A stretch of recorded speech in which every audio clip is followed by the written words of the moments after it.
Excellent. Woo! Can you guys hear me okay? Okay, perfect. Excellent. So a little bit essentially about the session. I just really want to focus around some of the things that we're doing, maybe dispel some of the myths with respect to, like I said, Microsoft loving Java, and a little bit around how you hopefully improve some productivity around that. A little bit about myself. I'm Canadian, but I currently live in the Netherlands. I moved there about 2 years ago. It's been a great cultural experience. I'm part of our Azure Global Black Belt team as an app innovation specialist. So basically a fancy way of saying help organizations do migrations and modernization of applications, usually in the context of cloud native, microservices, containers, Kubernetes. Just a fun fact with the picture here, I'm a huge Major League Baseball fan. Got my Cubs essentially shirt on from they won the World Series back in 2016. This is a picture of my father, son, and I know. My dad's a Red Sox fan and my son's a Phillies fan. There's a picture of all three of us, so 3 generations of Harrises, basically at Mile High Stadium in Colorado. So the purple seat is exactly 1 mile above sea level. So if you want to talk Major League Baseball, I'd be happy to chat about that. What I hope you guys take away from today is a little bit around how to essentially shift left and accelerate some microservices development in the context of essentially Microsoft and Azure.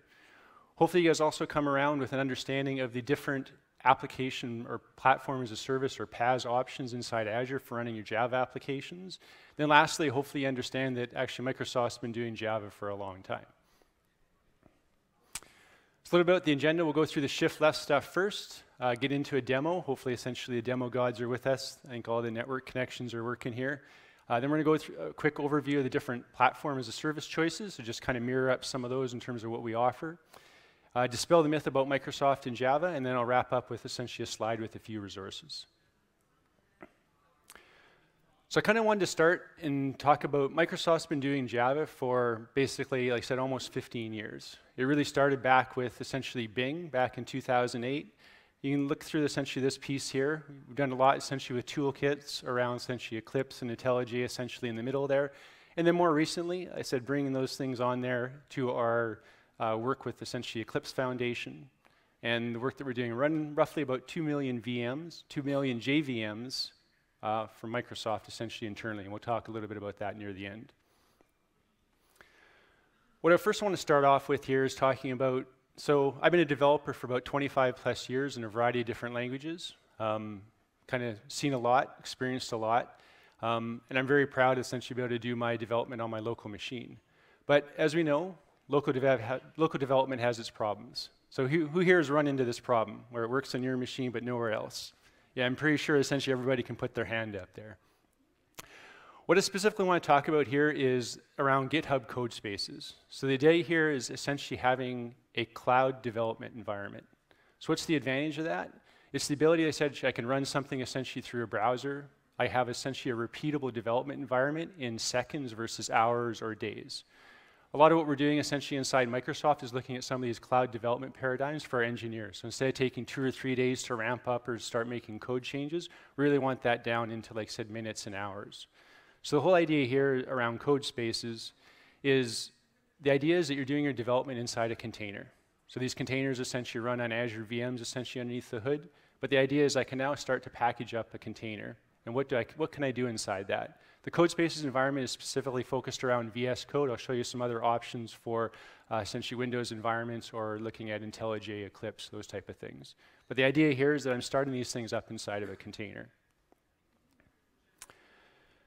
Like I said, the idea is to start contributing in seconds, not hours. So you can imagine that process. Somebody new comes onto a project, and instead of having to install essentially like the right JVM, instead of right JDK, the right tooling, maybe my database tools, maybe I'm looking at Redis for cache, maybe I'm looking at RabbitMQ, maybe I'm essentially looking at Kafka essentially for doing some streaming. How do I start to set up those environments in a very consistent manner? I know we can do those with VMs today, but what about essentially if there's a little bit of a different way to do that?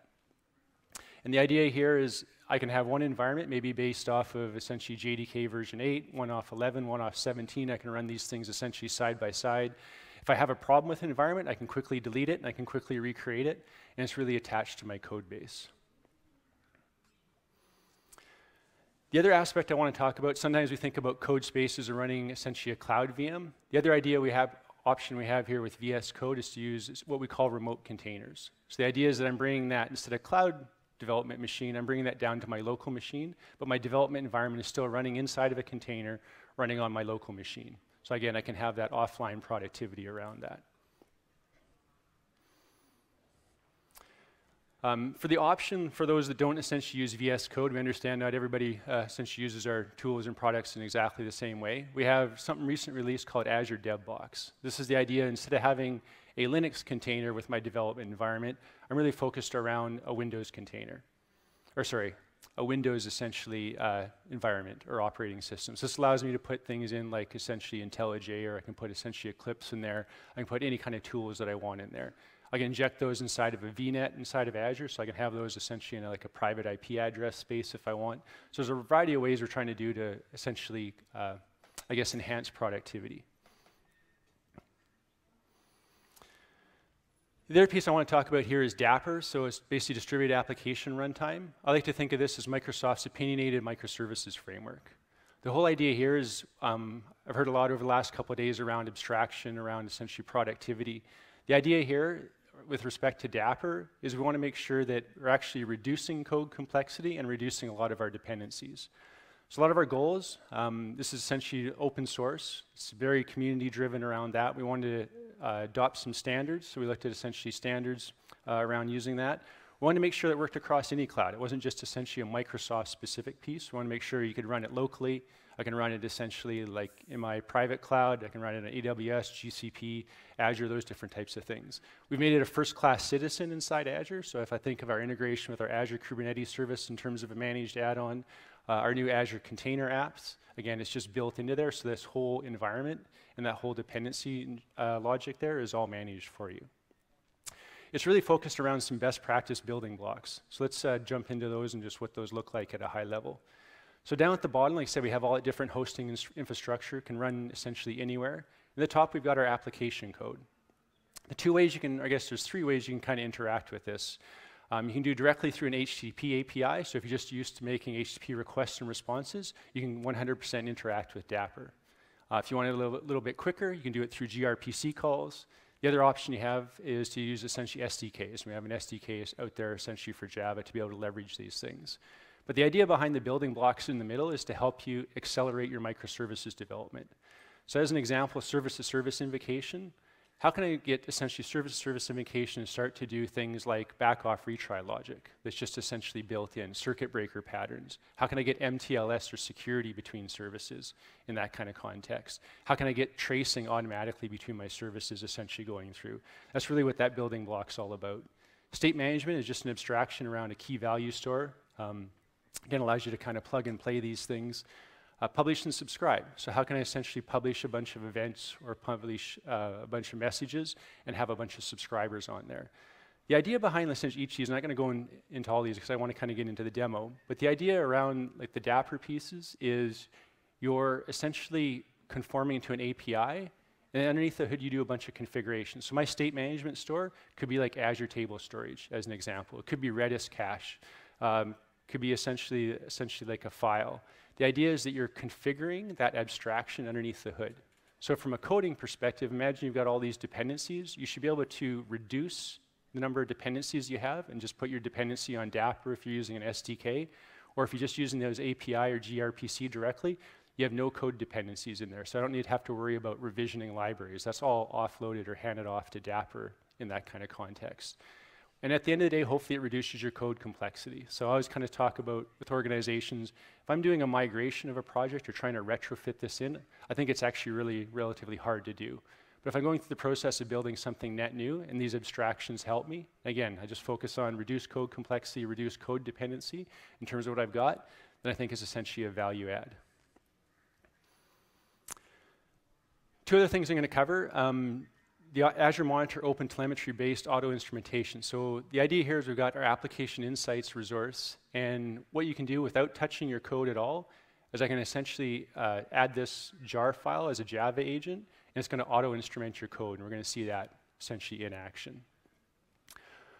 One of the other things we are doing here around instrumentation is we look at our acquisition of JClarity essentially a couple years ago. What we're trying to do is, as part of application insights, the ability to capture a JFR, or Java Flight Recorder, and be able to visualize that essentially in real time. So again, be able to capture that as needed, or maybe trigger that based off an increase in memory or increase essentially in CPU, and then the ability to do that visualization to find out why is something taking so long, or maybe where is something essentially using a bunch of memory, or why maybe did I get a particular out-of-memory exception. So I know that was really quick, but I kind of wanted to get into the demo so you guys can see some of this stuff in action. I got a GitHub. I didn't do a fancy QR code. I'll have this essentially at the end. But what I want to picture essentially an environment, I just got a simple Vue.js, like SPA application in the front end. I got a Java backend essentially built on Spring Boot, and then a PostgreSQL database. And what we're going to do is we're going to go through and have a look at this application in the context of Codespaces, see how those different environments essentially help you and go through the process. And then we're going to deploy that into Azure Spring Apps, which is one of Azure's managed services around supporting Spring Boot applications. All right.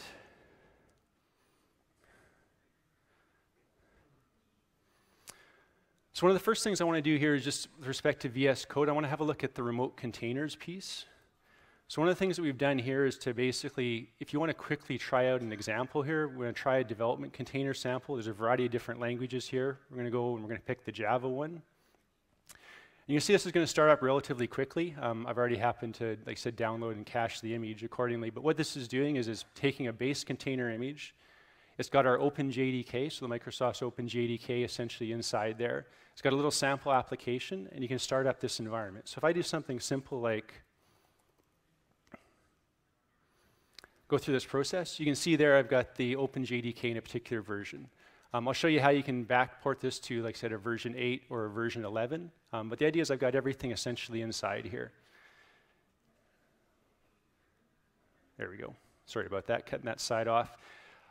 Just a little context here. I know there's a bunch of things running here.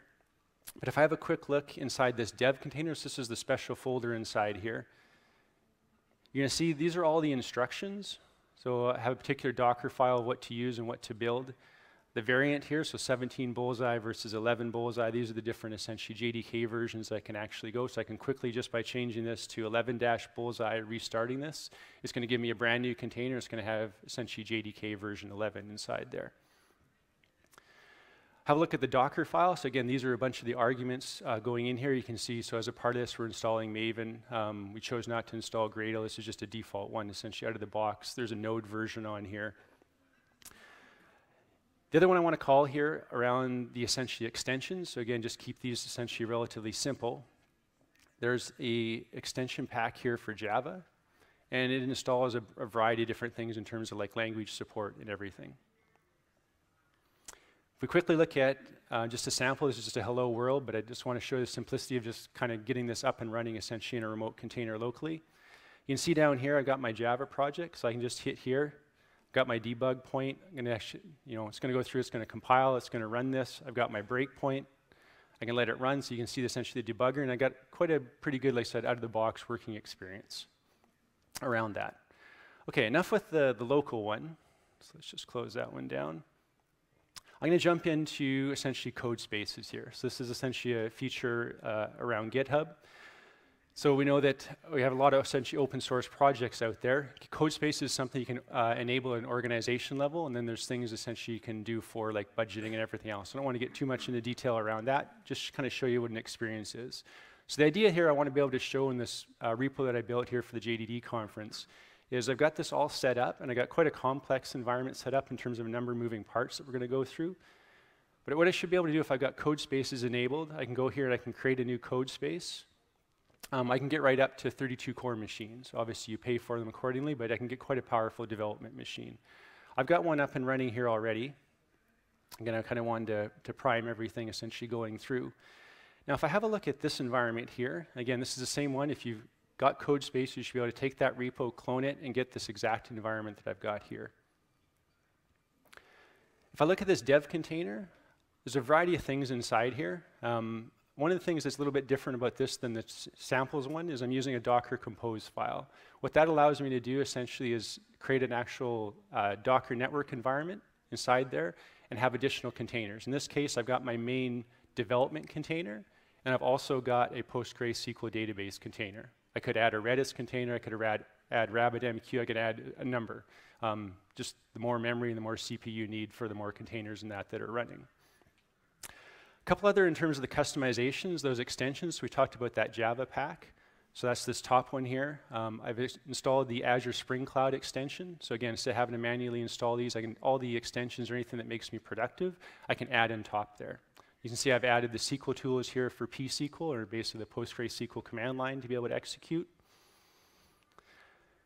Key thing we'll look at here is forward ports. So the idea here is, yes, this is a development container essentially inside the cloud. If I'm running remote containers locally, then I can obviously, I expose a port. I can access that port on localhost 8080 or localhost 8081. In the context of running this inside Codespaces, I get a basically Codespace URL that I can actually access when I go to expose my environment. The other one down here around some of the features. So I've also used essentially some of the features as an example to install the latest version of Get, the Azure CLI, to do Docker and Docker. So inside here, I've got the ability to basically just go, I could actually build container images. I can list them out, I don't have anything, but I have the ability essentially to do container development inside of a container. And I've also done here around another feature just to get the latest version of the kubectl command line for essentially Kubernetes, Helm, and Minikube. So again, I can have a local Kubernetes environment inside this container without having to essentially spin something full up. So I can create quite a complex environment. If I have a look at the Docker file here, it's pretty similar to the one we just looked at in the try samples. The only other thing I really added at the bottom, and again, there's a variety of ways to add all these different tools. So mix and match, I could put these into the base image. I can do these as part of the Docker file, so I've installed the pSQL essentially command line through that process. Last one I want to take a look at here is the Docker Compose. So again, this is made up of two. So I've got my local development container, I kind of named that. And then you can also see here that I've started up one for the database here for basically Postgre. And I've given it its passwords and everything accordingly. Okay. So we kind of talked a little bit about the Codespaces setup, and it's really focused around that .dev container folder and everything that you can do inside there. Oh, the one thing I didn't actually show here, again, if you set up your own environment, you can bring your own base container image. This just happens to be one curated by our MCR, or Microsoft Container Registry, to be able to go through and pull that. But again, if you had your own base container image that had all those tools in there, you could then add the corresponding extensions, deal with the corresponding essentially Docker file, so you can create some quite elaborate environments.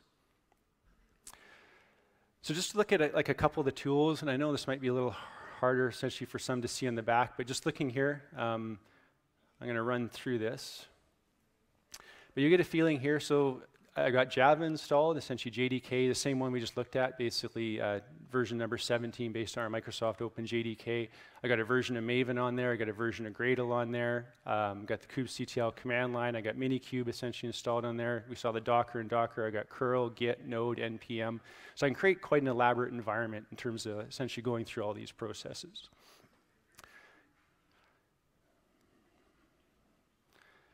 Let's actually have a look here, and let me just clear this. I know it's hard to see the bottom of the screen here. What I'm going to do here is I'm going to connect to the PostgreSQL database that's running inside of this Codespace.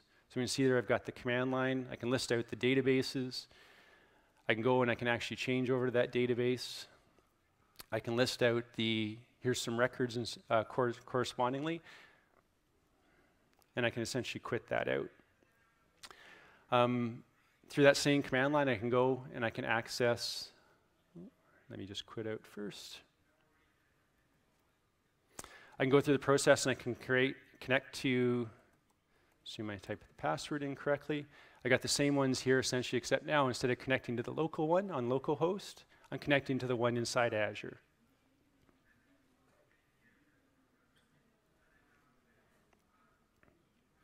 So hopefully you guys are kind of getting a feeling of how quickly and some of the complexity that you can create around these environments.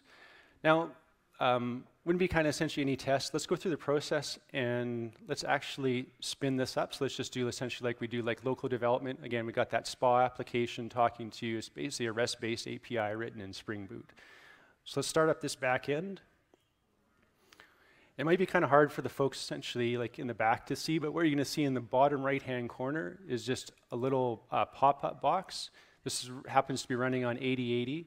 It's going to ask if I want to essentially open that 8080 inside of a browser. So I'm going to open that inside the browser. That's going to pop up here. We can see here I just did a simple little page here, but again, the key thing here around is the tutorials. This is the API to be able to go through these. I can go through here. Essentially, tutorials really just have kind of a title and description, so something just fairly simple. Here's some paging example, and then essentially a searching example, so you can kind of see what the syntax is. But really, this is just the back end. Now let's go through the process, and let's actually essentially set up the front end, now that I did these in the backwards order. So just going to start up essentially the NPM front end. So this is the Vue.js piece. And instead of 8080, this is running on 8081. One of the key things if going through this particular process, if I was looking at basically a back-end configuration, so I got an instrumentation key, we'll get to the instrumentation in a second. This was running in a remote container. This would just be localhost 8080 to get to that API. The fact that this is running in Codespaces, I need to know what that URL is. That comes back down again, like I said, to these ports. So I can easily grab that URL in terms of the back end. I've got that front end. Let's open that one up. Now, if all goes well, these are the same records and database pieces essentially that we saw. So I can just go through again, add.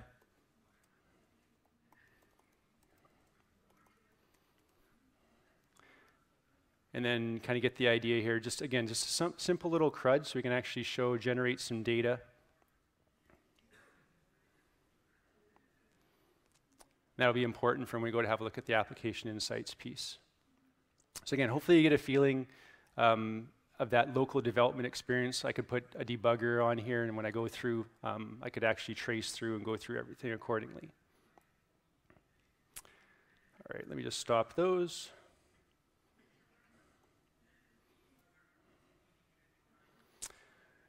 Now I'm going to talk a little here about kind of the extension. So this is, again, local development environment. I've done the debugging. Now I'm looking at actually essentially deploying this inside Azure. So we talked about having that Spring Apps extension inside here. Go to the right one. So here I've got an instance of Azure Spring Apps. I've kind of labeled it accordingly. I can create applications inside here. I can go to have a look and view some properties. So I can just look at some public IP address. There's not much interesting on that side. But if I have a look at my tutorials and do that same piece, you can see I've got a URL here. So let's go have a look at that URL.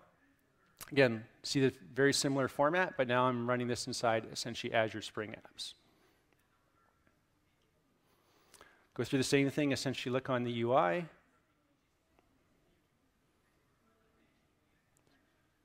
As soon as that pops up, there we go. Essentially look at the UI, and again, I'm just going to create some data here.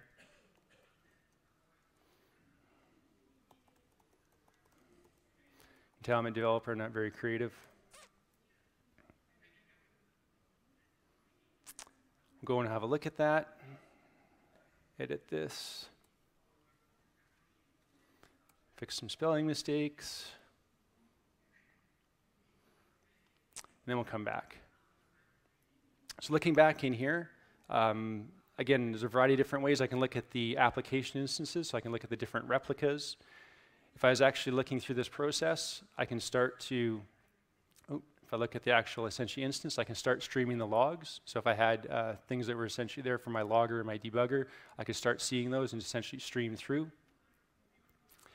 I look at the different environment variables, I can set those up. I can look at the essentially different scale setting options. So again, just kind of showing a variety of different ways. I'm more of a command line person. Some people are more essentially a UI person going through that process. Next thing we're going to do here is essentially look through the portal. So just giving you a perspective of kind of local development, and let's have a look at what this looks like inside Azure. So when I go to provision a Spring Apps environment, I automatically get an application insights instance. So this is for that auto instrumentation that we'll talk about. I created the PostgreSQL database, and then I created the container registry because I needed a custom container for my Vue.js front end. If we drill into the Azure Spring Apps piece, we'll see a lot of the same things that we saw in that essentially Spring Apps extension inside VS Code.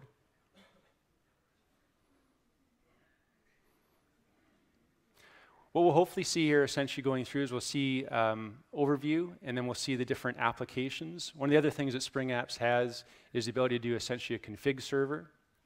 So ability essentially to point that to a Git repo with all your configuration. I don't have that part particularly set up. I can look at application logs, I can look at pricing, I can essentially look at replicas, I can create new applications.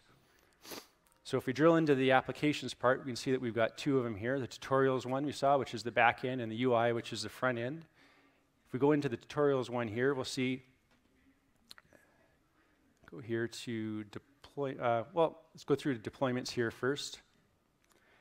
There's always two deployments essentially inside Azure Spring Apps. You can kind of think of it as blue-green. In our case, we call it production and staging. So the idea here is essentially you've got production. So let's go through here and let's just delete staging. Cleaned up from running through a demo. And then if we look at the different, essentially, like I said, app instances here. So again, if I've got one replica, two replica, or two instances, three instances, four instances, essentially this helps you with my scale part of the process. These things are a little slow. If I go and look at configurations, this tells me essentially the JDK version that I'm using. I can look at environment variables. I can look at persistent storage. I can look at ingress settings in terms of sticky connections. These are all things I can quickly essentially set.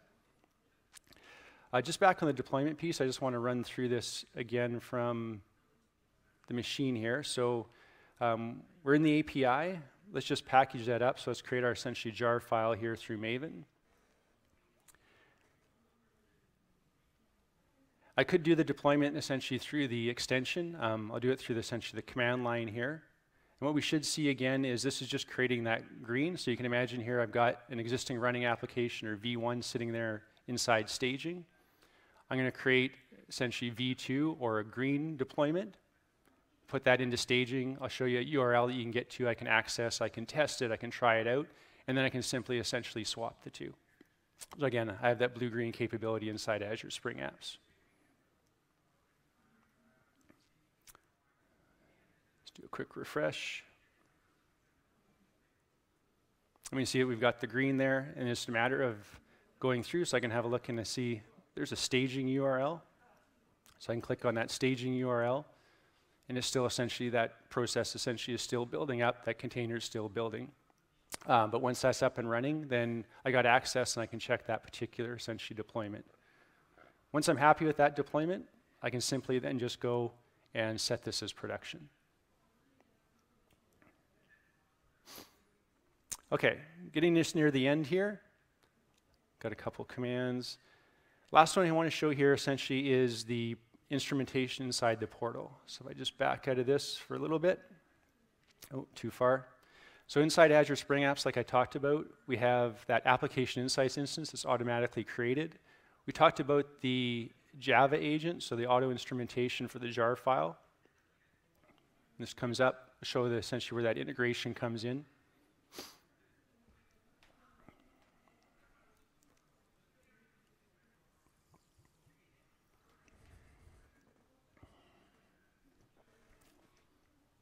Just about there. Okay, so down here we can see the application insights piece. We can see that Java in-process agent version. There's actually a 3.4.1 out now. But the idea here is that all of your essentially Spring Boot applications or anything that's running inside Azure Spring Apps are automatically auto-instrumented. So it's nothing you need to do. This is just something you essentially deploy your jar file and you get the auto-instrumentation for free. So what does that actually look like? So if we look over here to the application insights, have a look at the application map. You can see here, these are the distributed tracing that I get. So I've got my front-end UI client, that's the Vue.js application, talking to my back-end Java API written in Spring Boot, talking to my PostgreSQL database. And then somebody might be asking, like, why is this one essentially here? This was the local development that we did, but we didn't have application insights or auto instrumentation enabled, which is why it basically just ends at that call. If we drill into this just quickly and looking at the performance side of this, we can see all of our different endpoints. So we got tutorials, we added them, we updated them, we deleted them. Let's have a look at the samples. And if we kind of start and go down here and have a quick look back to the ad that we're seeing, You can see I get right down to, here's the insert statement that was inside PostgreSQL. I go through the process, let's have a look, another one up here. So this was the tutorial that we essentially edited. Once this essentially catches up, and you can see it's got some gets.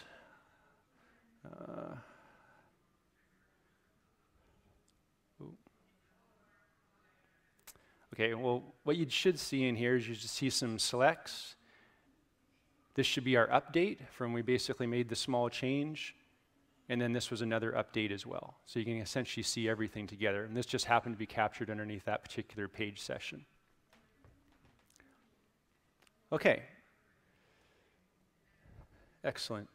So hopefully you kind of got a feeling there of, like I said, Codespaces and remote containers, like whether I want to do like essentially local development, but inside a container or inside Codespaces and the different things you can do.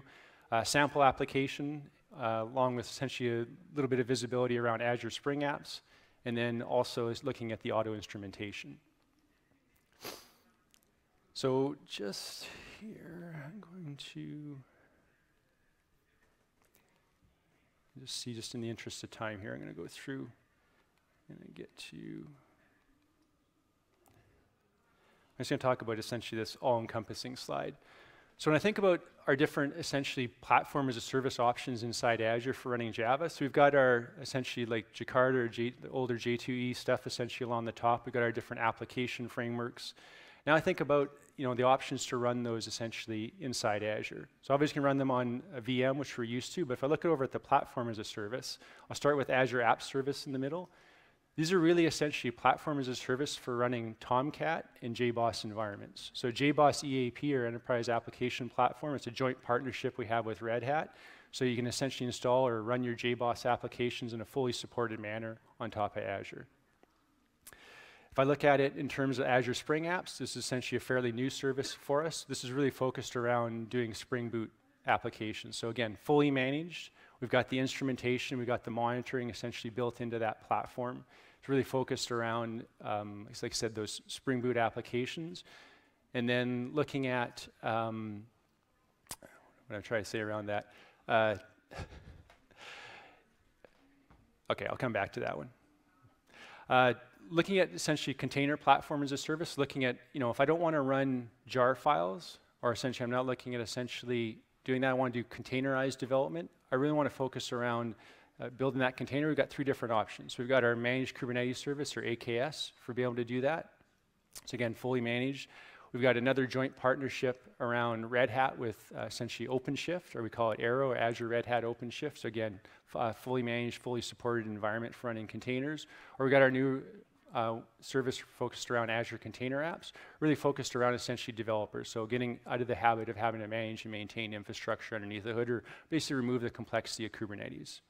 Back on the Azure Spring Apps piece, what I meant to say around that was this is a joint partnership we have with basically VMware to basically manage and host that environment. So if I use Spring Apps, I can use it kind of in the standard way, or if I really want full enterprise support, so I want to use like VMware or Tanzu build packs and everything accordingly, I can use Spring Apps Enterprise. So when I go to phone up or I have a problem or issue, it's a joint relationship and joint support agreement between essentially Microsoft and VMware. And then looking at the bottom, these are all of our Azure, like I said, PaaS services in terms of databases. I think a lot of organizations are getting out of the habit of managing and maintaining their infrastructure, so we've got a lot of different options there around hosting your different database options, whether that's right from essentially NoSQL, whether that's essentially a relational database, or you're just looking at essentially like key value or table storage. And then we looked at essentially on the right-hand side in terms of tooling. We've done a lot of tooling. I focused a lot on VS Code today and essentially what we've done. But we have a lot of integration with the Azure platform inside IntelliJ and Eclipse as well.